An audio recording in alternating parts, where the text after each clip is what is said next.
Today, we're plunging into the escalating conflict between Israel and Iran. It's now day 6. We'll be drawing from quite a range, CNN, Al Jazeera, IRNA English, bringing you the crucial insights from, the last 24 hours or so. Our mission really is to cut through the noise. We want to highlight the key statements, the strategic shifts, and, importantly, the dire humanitarian impacts on the ground. Exactly. It's not just about the headlines. We want to help you understand the really high stakes involved here. This situation is evolving so rapidly, and it's generating very real consequences, from the diplomatic sphere right down to the streets of Tehran and Tel Aviv. Okay, so day 6. The first place we really need to look, I think, is the rhetoric. It's incredibly strong, coming right from the top leaders. What did your dive into the sources uncover there? Well, what's fascinating, maybe predictable, is the sheer defiance coming out of Iran. Supreme Leader Ayatollah Ali Khamenei, he gave a national address, and he emphatically stated, Iran will not surrender. Yeah. Period. Just flat out no surrender. Flat out. And it wasn't just a general statement either. He issued a stark warning. Any U.S. military intervention, irreparable damage, that's the quote. And IRNA, that's the Iranian state news agency, they're reinforcing this. Their report suggests the leader believes Israel has sealed a, quote, bitter and painful destiny. Basically saying life will turn bleak for Israel. We also saw reports, the Iranian military commander saying attacks on Israel will actually intensify. And their Supreme National Security Council stressed continued strikes. The foreign minister, too, he publicly proclaimed Iran cannot be defeated. So it's this unified, unyielding message, all about resistance, projecting strength domestically and to the world. That is an incredibly unified front, which makes the tone from U.S. President Donald Trump all the more striking, doesn't it? What did he have to say? It sounds like quite the contrast. Absolutely. A stark contrast. According to both CNN and Al Jazeera, Trump called the supreme leader an easy target. He declared America's patience is wearing thin and then went as far as demanding Iran's unconditional surrender. Unconditional surrender, wow. Exactly. Very different posture from Tehran. A direct challenge. Both sources also mentioned Trump claiming complete and total control over Iranian skies. And here's where it gets particularly interesting. A detail from CNN. Trump apparently publicly disputed his own intel chiefs, Tulsi Gabbard, on Iran's nuclear capabilities. He reportedly said, I don't care what she said. Really? Disputing his own intelligence chief publicly? Yes. And that's significant, right? It suggests a potential divergence, maybe different assessments even within his own administration. It hints at the kind of pressures influencing his decision-making. Oh, and he also commented that the supreme leader is safe in hiding, but only for now. So this isn't just, typical tough talk. It feels like a tangible hardening of the U.S. position. Okay, so given that really fiery exchange, what does this all mean for the U.S. approach? Are we seeing a real shift in strategy here, or is it mostly posturing? Well, my deep dive into the CNN sources, it indicates a pretty significant shift in Trump's thinking. Officials told CNN he's growing increasingly warm to the idea of using U.S. military assets, specifically to strike Iranian nuclear facilities. And crucially, he's apparently souring on the idea of a diplomatic solution. Souring on diplomacy, that sounds serious. It does. It suggests maybe a reevaluation of past diplomatic efforts, perhaps a move towards more direct pressure, believing only that will work. Now, the sources did make it clear he remains open to a diplomatic solution if Iran makes concessions, so the door isn't totally slammed shut. Okay, so it's conditional. Right. But the preference, it seems, is definitely moving away from talks and towards, other options. And the contemplation of military options obviously brings us to the core issue, doesn't it? Iran's nuclear program itself. Before we talk specifics about what military options, how close are they, according to the sources? And what are the implications if that military option is chosen? Yeah, this is really the heart of the conflict, isn't it? CNN reported Israel's claim that Iran was close, very close, to producing a nuclear weapon. But, and this is crucial, U.S. intelligence apparently suggested otherwise. That's a persistent point of disagreement between those allies. Right. We've seen that difference in assessment before. Exactly. And the Fordo plant, specifically, is often identified as key to Iran's program. Why? Because it's buried deep inside a mountain. That makes it exceptionally hard to destroy with conventional strikes.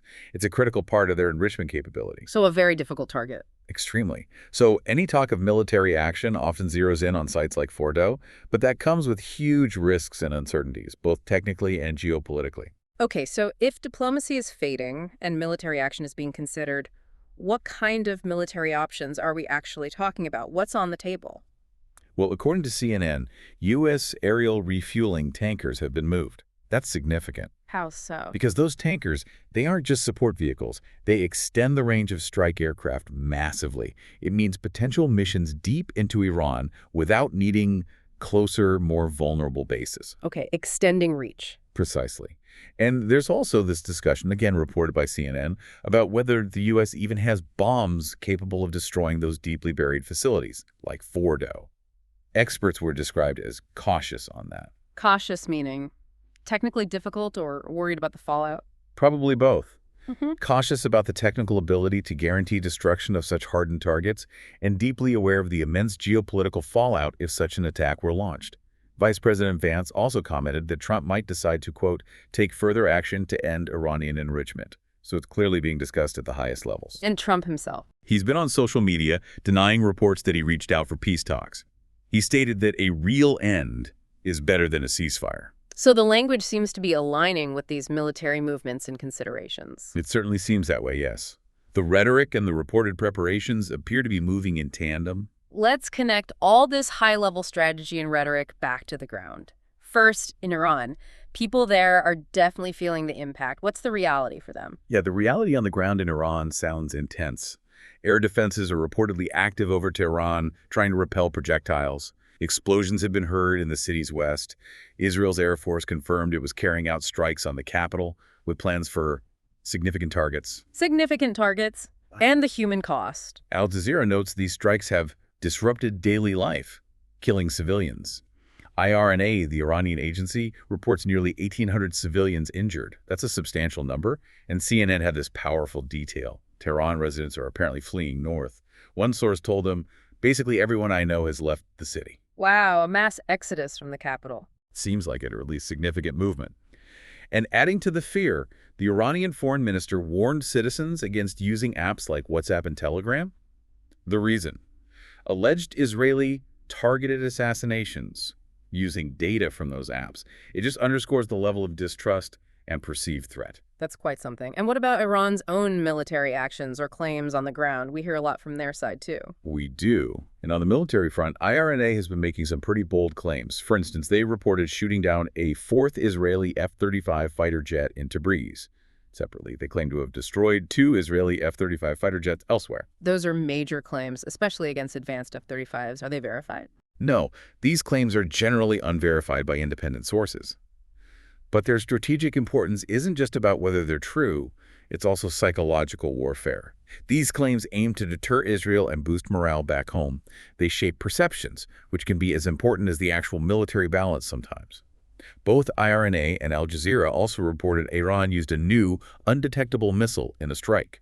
They claimed it hit a Mossad site, an Israeli intelligence facility. A new undetectable missile. That's the claim. Yeah. Again, unverified but potent messaging.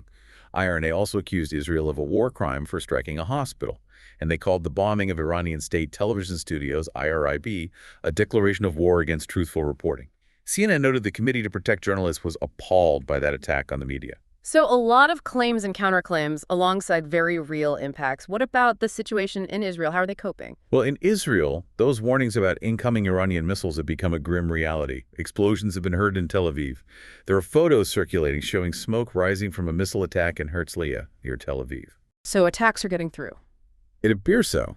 CNN reported the Iranian military saying it struck an Israeli military intelligence center in Tel Aviv.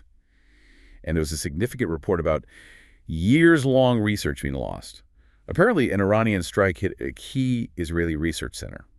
That's a strategic blow, beyond immediate casualties. Any word on casualties from these latest Iranian strikes? In this particular wave, reports indicated damage, but no injuries were reported, which is fortunate. But the disruption is huge. More than 2,700 people have been evacuated from their homes. Israel has extended domestic restrictions. Life is far from normal. Are the defense systems working? Yes. The U.S. provided missile defense systems, like Iron Dome presumably, are reported to be helping save lives. So they're having an effect. CNN also mentioned Israel claiming they killed Ali Shadmani. He was the newly appointed Iranian chief of staff. If that's true, it's a major blow to Iran's military command. A significant claim from the Israeli side, too, then. Absolutely. And just to underscore the human tragedy, CNN mentioned the burial of Palestinian residents in a town called Tamra, reportedly killed in Iranian strikes. It shows how the conflict impacts various communities. Beyond the immediate terrible human impact, what are the wider ripples, especially economically? This must be hitting global markets. Oh, absolutely. The economic fallout is already visible. Oil and gasoline prices have jumped significantly. There's real concern, serious worry that the conflict could rattle markets further if oil flow through the Strait of Hormuz gets disrupted. That's the big choke point, isn't it? Exactly. A huge amount of global energy flows through there. With Israel reportedly targeting Iranian oil infrastructure, as mentioned by CNN and Al Jazeera, the threat to global energy security is very real. If that strait becomes a major flashpoint, the impact on energy prices and the global economy could be severe. So the human cost, the economic cost, it's immense. And against this backdrop, other nations are watching, reacting. How is the international community responding? Well, international concern is understandably extremely high. You're seeing statements pour in. The Chinese leader is deeply concerned. Jordan's king says these attacks threaten the region and beyond. Egypt's foreign minister urged an immediate ceasefire and, interestingly, a return to nuclear talks. A return to nuclear talks, so some are still pushing diplomacy. Some are, yes. Qatar is reportedly engaging daily with the U.S. to bring an end to the conflict. They often play that mediating role. Yeah. And you had foreign ministers from 20 Arab and Muslim countries issue a joint statement condemning the Israeli attacks. So the overall message is alarm, a push for de-escalation, but maybe not a completely united front on how to get there. Right. Are there any mixed signals, countries taking slightly different stances? What's the underlying dynamic we should watch? There definitely are mixed signals. It really shows the complex web of global interests. Take India, for example. They evacuated their students from Tehran, clearly concerned for safety, but they also refused to join the SKO, that's the Shanghai Cooperation Organization, in condemning Israel's attacks. Interesting balancing act there. A very careful one. It tells you some nations prioritize their specific relationships or citizen safety over taking a broad stance. In the UK, Labour leader Starmer indicated nothing to indicate Trump will get further involved, suggesting maybe a belief or hope that U.S. military action might remain limited. Al Jazeera observed that Hezbollah is, for now, just watching on. That's significant. What they do next could widen the conflict dramatically. And they raised the big question, how will Russia respond? Always a key question in this region. Always. And from Iran's perspective, IRNA reports them urging the EU to help stop what they call Israeli war crimes as a way to de-escalate. They welcome condemnation from the Persian Gulf Cooperation Council. The Iranian president believes the region might never see peace if Israeli aggression continues. IRNA notes Iran feels regional countries share a common concern about Israel's actions. And one official, Iraqi, warned of an Israeli conspiracy to spread conflict, unquote. The ECO, the Economic Cooperation Organization, also condemned Israeli aggression. So Iran is actively highlighting support it perceives from regional and international bodies. So overall, positions seem to be hardening, making de-escalation incredibly challenging amidst a divided global response. That sums it up well, I think.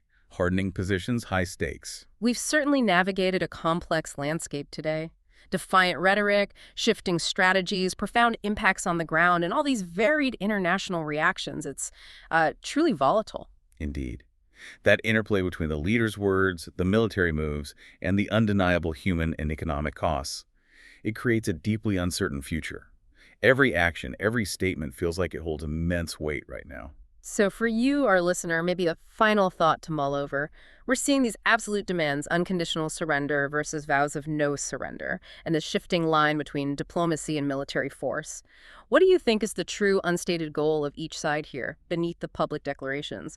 And how might all those different international reactions we discussed subtly nudge or maybe shove this conflict onto a particular path in the coming days? Something to consider.